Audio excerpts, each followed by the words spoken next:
е 7-миот ден.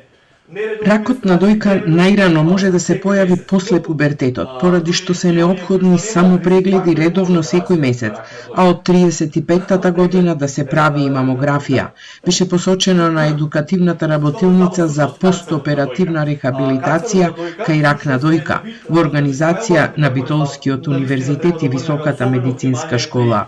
Првата мамографија треба да биде на 35 години. Да, така да укажува на некои хормонални неправилности што му се појавува веднаш после пубертетот, меѓутоа стапката како се зголемува со годините има зголемена шанса за развивање на рак на дојка. Здравствените работници посочуваат дека во Битола секој ден се дијагностицираат по 1 до 2 нови случаи на рак на дојка.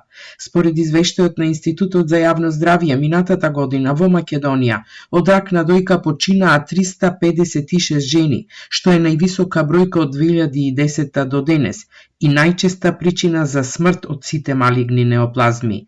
Расте бројот на новозаболени, а се зголемува инвалидноста како последица на болеста. Според Институтот за јавно здравје, околу 29 жени на 100.000 жители заболуваат од рак на дојка, а за жал над 50 годишна возраст имаме многу зголемена смртност, како и премногу зголемена инвалидност после операција на рак на дојка. Има многу проблем во лимфните јазли, се развива лимфоедем, со кој што тие го попречуваат секојдневното функционирање, значи на горниот екстремитет, односно од страната, со тоа што веќе имаме и ресекција, односно одстранување и на делот мускул и слично, се во зависност значи до кој стадиум е дојден ракот на дојката. Иако октомври е месец за подигање на свеста за борба против ракот на дојка, со цел да се стимулираат жените да вршат редовни прегледи, во голем дел од здравствените установи низ земјава долго се чека за превентивни прегледи, покажува системот Мој термин.